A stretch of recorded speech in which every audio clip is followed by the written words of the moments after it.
Spencer Rattler was the best quarterback at the Reese Senior Bowl, bar none. You cannot argue this point. He absolutely outplayed everybody else on the field, and he was probably easily the second best, if not the best quarterback every single day of the Reese Senior Bowl week at practice. I mean, the only quarterback you could argue that actually performed better than him every single day was maybe Michael Penix Jr. And there were some things about Michael Penix Jr.'s game that I wasn't too, thrilled with in those practices as well. So, I mean, he's got an argument of being the best quarterback at the Reese Senior Bowl the entire week, and it's not even close. Now, I know what you guys are thinking, okay? It's Spencer Rattler.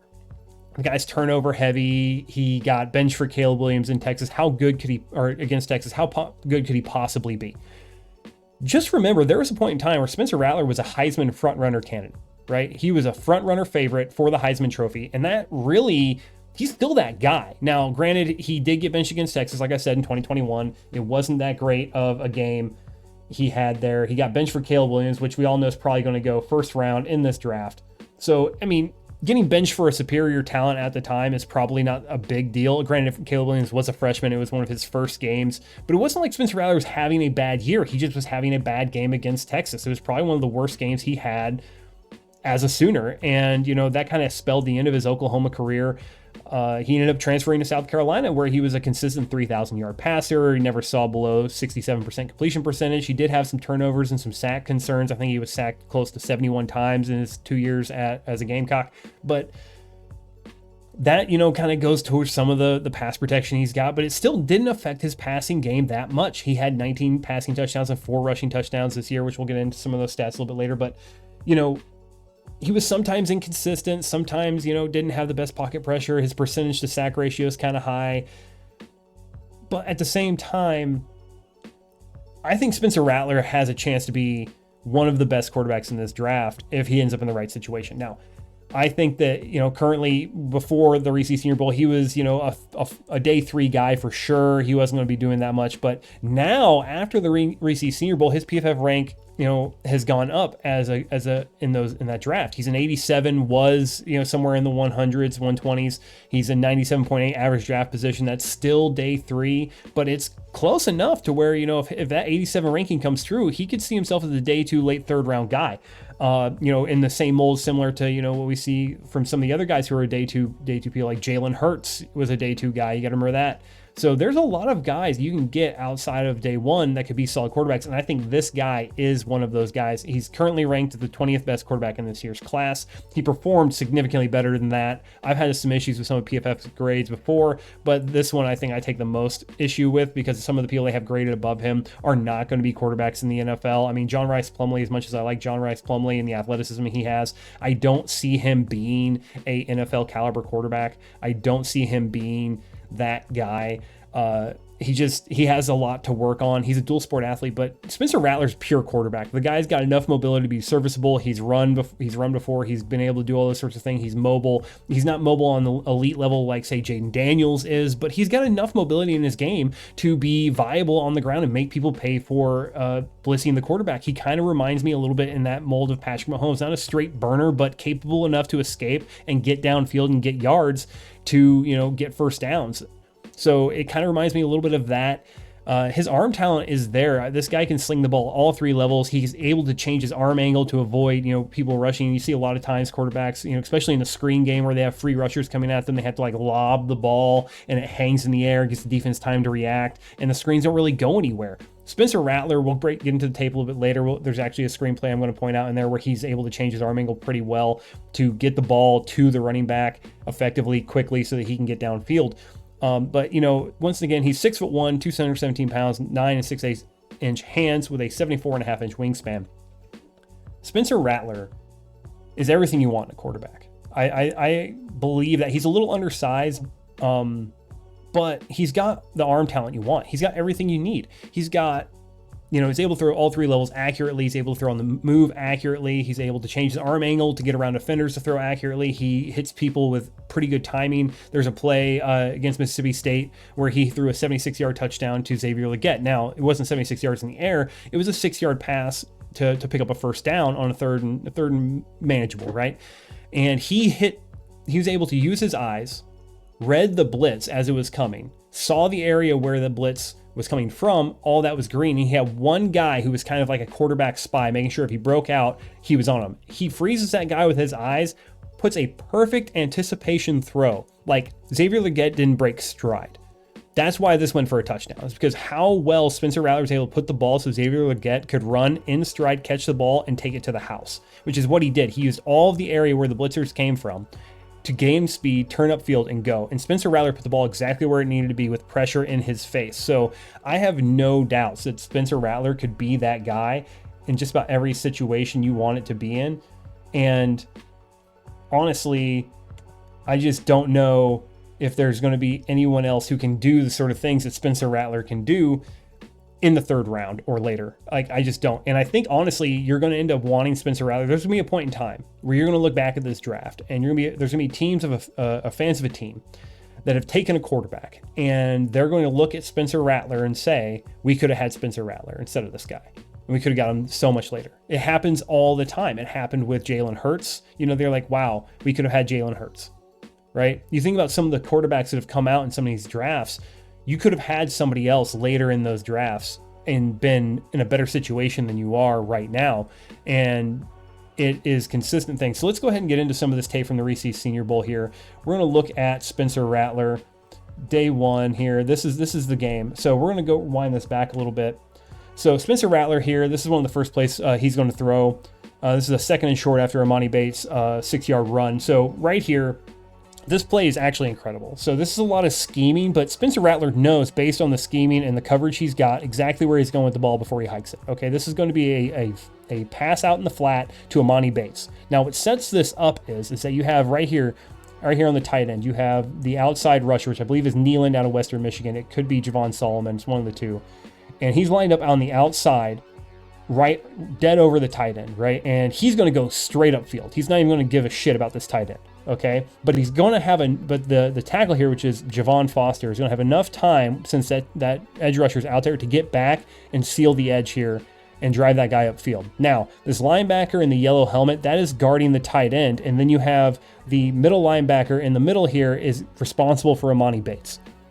Now, what happens here is that the tight end is going to run a seam route. He's going to lock up both of these linebackers, and Jamari Thrash, which is the outside wide receiver here on the, let's say, the left side of your screen, right side of the field, he's going to run an in, and he's going to take that corner with him. Amani Bates is going to run out here in the flat, and you got to watch Spencer Rattler's eyes here, right? Because first he's going to look at this tight end, and then he's going to go, and then he just immediately transfers to the flat, knowing that's his spot. And that's where he's going for it. They got a single high safety. That's why he looks at the tight end in the first place to see if the tight end is going to win this route. Because if he wins the seam, that's an easy 20-yard catch there because they have a single high safety. So we're going to go ahead and run this forward for us real quick. And I'm going to show you exactly what I'm talking about here. So Spencer Rattler is going to hike this ball. Now watch. He's staring at the tight end, right? You see right here, the edge rusher got hung up enough for Javon Foster in there. Amani Bates is already breaking out in the flat. Jamari Thrash is already breaking inside. So already you have probably 10 yards of green area out here for Amani Bates to work. The linebacker right here in the middle is trying to communicate that to the outside linebacker here who's trying to guard up on the tight end, that he needs to break out into the flat, but it's too late. They both run into the tight end, and now look at all this. Jamari Thrash is inside, corners man. You have this right here. They were supposed to switch that defensive assignment there. And as soon as Spencer Rattler saw that communication broke down, he knew he had Amani Bates in the flat for a big gain. Puts a perfect ball on Amani Bates, lets him turn up field. And Amani Bates gets a first down plus some extra yards here. And it's just a good throw. Now this play right here, this is the screenplay I was talking about. This is the screenplay to Schrader. And you're going to watch, Nealon is down here at the bottom of the screen. He's the pass rusher going up against Javon Foster. This is probably the only rep I saw Javon Foster lose all week. Javon Foster is going to get beat. And it's a kind of a delayed screen here because the center and the guard here on the right side of the offensive line have to get upfield and get out in space. So now watch Spencer Rattler as he goes here. So he's going to come out. And see, now he's looking to the left side of the field all the time. The entire time he's looking over to the left side, or the left side of the field, before coming back to the right side where he knows the screenplay is going. This is a screenplay all the way. But his eyes keep everything over on this side of the field. And you're going to watch here now. So like I said, Javon Foster's beat. And there's a clear path for Neyland out of Western Michigan to come out and get Spencer Rattler. Now watch Spencer Rattler's arm angle there. You see how it comes out on the side, and he just gets enough around Neyland for that ball to be a clean pass. And you can see Neyland tried everything. If that's a standard over-the-top pass, this is probably incomplete or it's going for no yards. But because Spencer Rattler's able to change his arm angle, it's a perfect throw. Right to him, gets his body turned, gets him going upfield. Big gain. Boom, look at that, first down. Now, so this play, I apologize, I did not get the catch. However, this is still incredible. Watch Spencer Rattler's eyes. So this is under center. This is going to be a play action to Schrader. And he starts out on the right side of the field, looking at Jaheim Bell, Sinnott here. He's going to watch all of these guys, and he's going to go and scan as he turns all the way to the backside. At the top of your screen is Rosemy Jack Saint out of Georgia. That's who's going to catch this touchdown, okay? So he's at the top of your screen here. And Spencer Rattler is going to be a play action, so he's going to be looking at the bottom of your screen at the start of this play. He comes through all of the routes, sees what he's got, and knows he's got one-on-one on the outside with no safety help. And he's going to put this ball in the only place that his wide receiver can catch it. And what also helps here is that the corner doesn't get his eyes around. So you won't see some of that. Obviously, I messed up. Hey, I'll take responsibility for the tape. However, this is still a great play by Spencer Rattler. So let's go ahead and play it forward here.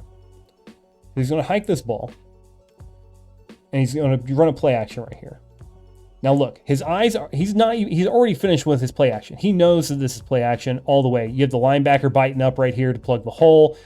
Everything's going on. You got your tackles are looking to fill the gaps here, and you have Sinnott and Bell running right down the field here. So he's already looking at them to see what's going on with their coverages, right? So he's already seeing that. Gets to the top, and he's now gone through the middle of the field all the way back to the left. Gets to the top, and see, he wasn't even done looking to the left. He saw in the middle of the field, got to the top of his drop, set his feet, delivers a strike to Rosemy Jack Saint in the end zone. Probably one of the best balls thrown all day, right, to Rosemy Jack Saint. This was an incredible throw. So that really right there tells you the kind of guy, the kind of quarterback that Spencer Rattler is. Those three plays were outstanding. Now, some of it was scheme, but you have to be able to operate inside scheme. He showed he could play under center, which is very difficult for a lot of quarterbacks coming out of college because they all run shotgun or pistol. They don't ever really play under center. And it was evident when you saw Sam Hartman and Bo Nix and some of these guys try to play under center, there were a lot of fumbled snaps. There were a lot of bad snaps. They weren't able to corral the ball. Spencer Rattler probably had some of the worst snaps I had seen sent to him in shotgun, and he gathered them all. This guy has all the tools to be a good quarterback. He makes good decisions and honestly navigates the pocket well. Can change his arm angle, can do it all. The only real issues people have with him is that he's a little bit older, but quarterbacks play until their late 30s. Are we really concerned about 3 years, 2 years maybe, when you could possibly get 13 out of the kid, 14 out of the kid? I mean, realistically, you're going to groom these quarterbacks for a little bit anyway. You really only get 10 years at playable time. Spencer Rattler's ahead of the curve, and he's got the tools. So if you take him, Spencer Rattler is going to be a steal for that reason. And there's going to be teams who are going to look at Spencer Rattler in 1 to 2 years and feel that they made a mistake not taking it. And there are some teams already thinking about either trading back in the first round, there are rumors, or getting a top-tier wide receiver and getting Spencer Rattler on day 2. Because of the things you just saw in this tape. Because of the things I've talked about. He has the capability and the arm talent to be a very good quarterback in the NFL. He's a captain at South Carolina. He won MVP at the Reese Senior Bowl. And there have been some quarterbacks coming out of the Reese Senior Bowl who performed really, really well, who've gone on to have really, really good careers. So don't sit here and try to, bat an eye at Spencer Rattler when I'm saying this guy could be the steal of the 2024 NFL Draft. Bar none. If your team does not take Spencer Rattler, you are going to regret it later if they take somebody else outside of Caleb Williams and maybe Drake May. That's how I feel about it. And even then, I don't like Drake May or Jaden Daniels. I think that their games are predicated on athleticism and running ability, but neither one of them can throw to all three faces of the field. Their long ball is great, but their short and intermediate game is crap. Spencer Rattler can throw to all three levels of the field. Spencer Rattler can be that guy. Trust me. You're going to regret it if your team does not take him and he's a quarterback come the end of the 2024 NFL draft.